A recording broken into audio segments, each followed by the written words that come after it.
What is up, my cyber family? My name is elainassosseslayz and I'm back with an eyeshadow tutorial for you today. Okay.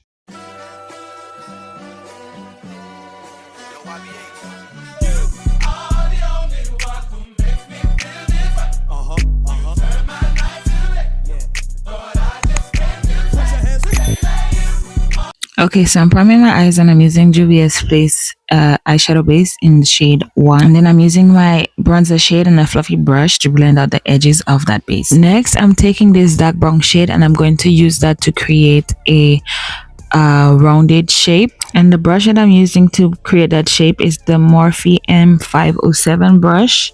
Okay, so here I'm just showing you that I use my crease and my inner and outer eyelid as a guide to create a shape. I add a dot to the highest point of my crease as well as the beginning and the ending of my lash line where my lash ends and stops, and I just connect these dots. Next, I'm going in with an orangey brown shade and I'm just going to follow that shape that I created. Finally, I'm going in with this orange shade right under my brow bone. Now, something to note is that the higher the blend, the larger you want that blush to be, the larger and the fluffier that blush should be, because closer to the crease you want that pigment more concentrated, and towards the edge you want it more diffused. Also, towards the edge is going to be lighter and more diffused, and in the crease it's going to be a deeper, more concentrated color. Hope that makes sense. Now I'm just going back in and repeating each step until it's to my liking. If you're ever doing eyeshadow and you're wondering why it never turns out pigmented, it's because you probably just applied it once.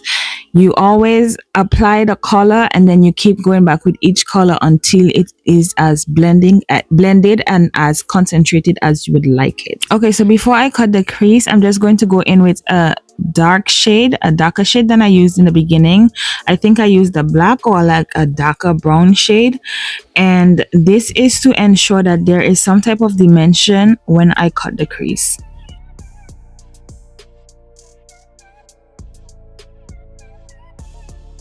So to cut my crease, I'm using P. Louise paint in the shade Blank Canvas, and I'm using a flat brush.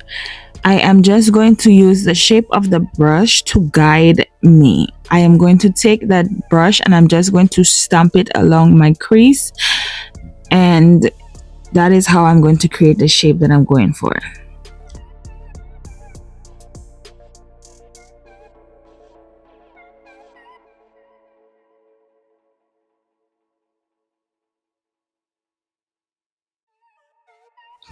And to make sure that you're cutting high enough, you always want to look up. If that transfers on your crease, then you know you need to go higher. As you can see, there was no transfer, so that's how I know that my crease is cut high enough.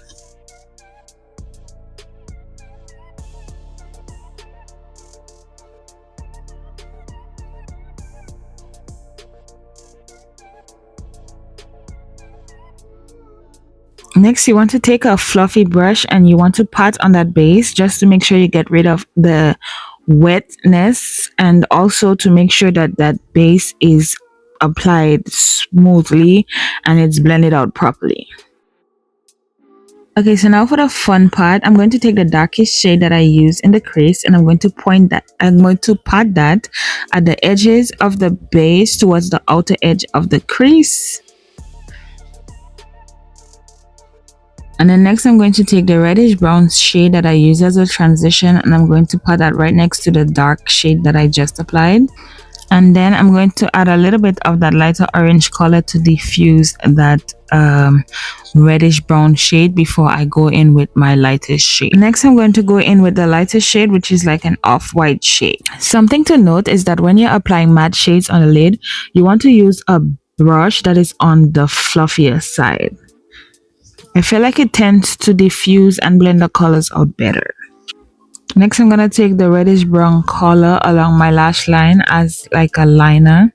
I'm using an angled brush to do that, and also I'm going to take the same colors that I added to my crease and I'm going to run that along my lower lash line, starting with the darkest color and gradually adding the lighter ones.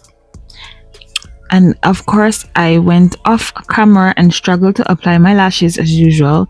And this is the finished look, you guys. If you have any questions, leave them below in the comment section and I will be sure to reply.